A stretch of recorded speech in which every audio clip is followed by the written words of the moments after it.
Hello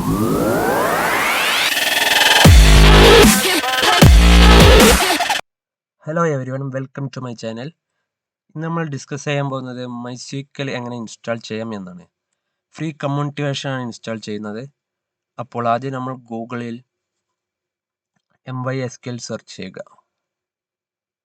okay, ഇതിൽ ആദ്യം കാണുന്ന MySQL ഡൗൺലോഡ്സ് ക്ലിക്ക് ചെയ്യുക. ഓക്കെ, ഈ വെബ്സൈറ്റ് അവരുടെ ഒഫീഷ്യൽ വെബ്സൈറ്റാണ് mysql.com.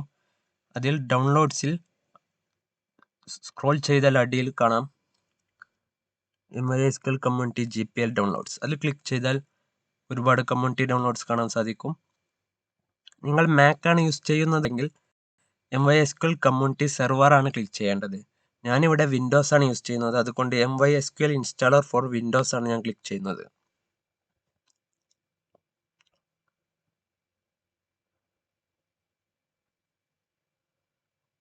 ഓക്കെ, ഇവിടെ നമുക്ക് ഓപ്പറേറ്റിംഗ് സിസ്റ്റം ചൂസ് ചെയ്യാം. ഞാൻ വിൻഡോസ് ആയതുകൊണ്ട് അവിടെ മാറ്റുന്നില്ല. നിങ്ങൾ മാക്കാണ് യൂസ് ചെയ്യുന്നതെങ്കിൽ അവിടെ മാറ്റുക. ഓക്കെ, ഇവിടെ രണ്ടെണ്ണം കാണാം. അതിൽ താഴത്തേതാണ് ഞാൻ ഡൗൺലോഡ് ചെയ്യുന്നത്. അതാണ് installer for community version.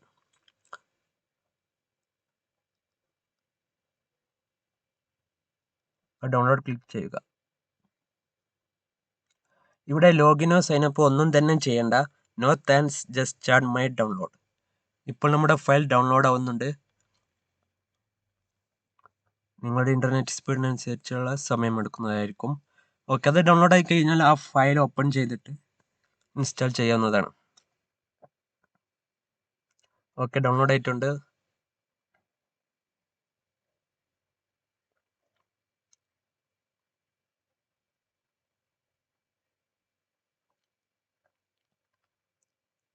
Okay, file open ചെയ്തിരിക്കുന്നു. ഓക്കെ, അപ്പോൾ ഇങ്ങനെ ഒരു ഇന്റർഫേസിലാണ് നമ്മൾ എത്തുക. നമ്മുടെ സെറ്റപ്പ് ടൈപ്പ് ഇവിടെ ചൂസ് ചെയ്യാം. ഡെവലപ്പർ ഡിഫാൾട്ട് ക്ലിക്ക് ചെയ്ത് എല്ലാ പ്രൊഡക്ട്സും ഇൻസ്റ്റാൾ ആവുന്നതാണ്. പക്ഷെ നമുക്ക് ആവശ്യമുള്ള പ്രൊഡക്ട്സ് മാത്രമേ ഇൻസ്റ്റാൾ ചെയ്യുന്നുള്ളൂ. അതുകൊണ്ട് കസ്റ്റം ആണ് ക്ലിക്ക് ചെയ്യുന്നത്. ഇവിടെ മെയിൻലി 3 പ്രൊഡക്ട്സ് ആണ് നമ്മൾ ഇൻസ്റ്റാൾ ചെയ്യുന്നത്. അപ്പോൾ കസ്റ്റം ക്ലിക്ക് ചെയ്ത് നെക്സ്റ്റ് കൊടുക്കുക. ഓക്കെ, ഇനിയും ഇവിടെ നമുക്ക് പ്രൊഡക്ട്സ് സെലക്ട് ചെയ്യാം. ആദ്യം സെർവർ സെലക്ട് ചെയ്യണം. MySQL സെർവറിൽ ലേറ്റസ്റ്റ് വേർഷൻ അതിൻ്റെ ഉള്ളിൽ പോയി ക്ലിക്ക് ചെയ്താൽ റൈറ്റ് ആരോ ക്ലിക്ക് ചെയ്യുക. അപ്പോൾ ആ പ്രൊഡക്റ്റ് സെലക്ട് ആവും. നെക്സ്റ്റ് അപ്ലിക്കേഷൻസിൽ അതിൻ്റെ ഉള്ളിൽ പോയി കഴിഞ്ഞാൽ വർക്ക് ബെഞ്ച് കാണാം. ഓക്കെ, അതിൽ ലേറ്റസ്റ്റ് വേർഷൻ സെലക്ട് ചെയ്ത് റൈറ്റിലേക്കുള്ള ആരോ ക്ലിക്ക് ചെയ്യുക. അപ്പോൾ അത് സെലക്ട് ആയിട്ടുണ്ട്. ഇനി ഷെല്ലിൻ്റെ ഉള്ളിൽ MySQL ഷെല്ലിൻ്റെ ഉള്ളിൽ പോയ ലേറ്റസ്റ്റ് വേർഷൻ കാണാം. അത് റൈറ്റിലേക്കുള്ള ആരോ നെക്കി സെലക്ട് ചെയ്യുക. ഓക്കെ, ഈ 3 പ്രൊഡക്ട്സ് ആണ് നമ്മൾ ഇൻസ്റ്റാൾ ചെയ്യുന്നത്: server, work bench and shell. എന്നിട്ട് നെക്സ്റ്റ് ക്ലിക്ക് ചെയ്യുക.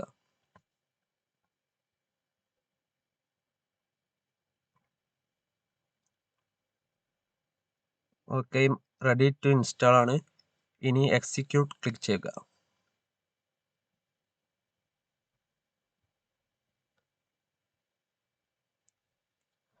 ഇൻസ്റ്റാളേഷൻ നടക്കുന്നുണ്ട്.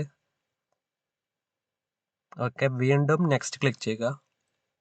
പ്രൊഡക്റ്റ് കോൺഫിഗറേഷൻ, വീണ്ടും നെക്സ്റ്റ് ക്ലിക്ക് ചെയ്യുക. ഓതന്റിക്കേഷൻ മെത്തേഡ്, ഓക്കെ, വീണ്ടും നെക്സ്റ്റ് ക്ലിക്ക് ചെയ്യുക. ഓക്കെ, ഇവിടെ നമുക്ക് റൂട്ട് പാസ്വേഡ് കൊടുക്കണം. റൂട്ട് പാസ്വേഡ് അഡ്മിൻ പാസ്വേഡ് ആണ്. അത് ലോഗിൻ ചെയ്യാൻ ആവശ്യം വരും. അതൊരു സ്ട്രോങ് ആയ പാസ്വേഡ് തന്നെ കൊടുക്കുക. അത് എവിടെയെങ്കിലും സേവ് ചെയ്ത് വെക്കുന്നത് നല്ലതായിരിക്കും. അത് പിന്നീട് മറന്നു പോയാൽ തിരിച്ചെടുക്കുക എന്നുള്ളത് വളരെ റിസ്ക് ആണ്. അതുകൊണ്ട് എവിടെയെങ്കിലും സേവ് ചെയ്യുക. നെക്സ്റ്റ് അടിക്കുക. ഓക്കെ, വീണ്ടും നെക്സ്റ്റ് അടിക്കുക. സെർവർ ഫയൽ പെർമിഷൻ, നെക്സ്റ്റ് കൊടുക്കുക.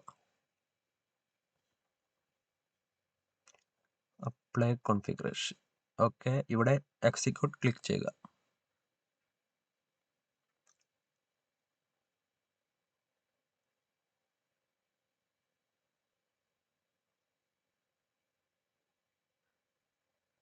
സക്സസ്ഫുൾ. Okay, finish. ഓക്കെ, വീണ്ടും നെക്സ്റ്റ് ക്ലിക്ക് ചെയ്യുക.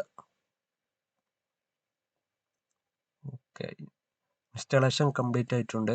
ഇവിടെ start MySQL Workbench after setup, അത് മാത്രം മതി. അതിനടിയിലെ ക്ലിക്ക് ഒഴിവാക്കുക. ഷെല്ല് ആവശ്യമില്ല. ഓക്കെ, ഫിനിഷ് ക്ലിക്ക് ചെയ്യുക. ഓക്കെ, ഇപ്പോൾ നമ്മുടെ ഇൻസ്റ്റാളേഷൻ കംപ്ലീറ്റ് ആയിട്ടുണ്ട്. ഇനി Workbench MySQL Workbench open ആയി വന്നിട്ടുണ്ട്. Welcome to MySQL Workbench. Okay, ഇനി MySQL കണക്ഷൻ ക്ലിക്ക് ചെയ്യുക. ഓക്കെ, ഇനി ഇവിടെ നമ്മൾ നേരത്തെ കൊടുത്ത റൂട്ട് പാസ്വേഡ് കൊടുത്ത് ലോഗിൻ ചെയ്യാവുന്നതാണ്.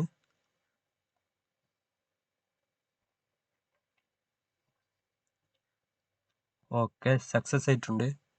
ഇനി നമുക്കിവിടെ SQL ക്വറീസ് ടൈപ്പ് ചെയ്ത് ഡാറ്റാബേസ് തുടങ്ങാവുന്നതാണ്.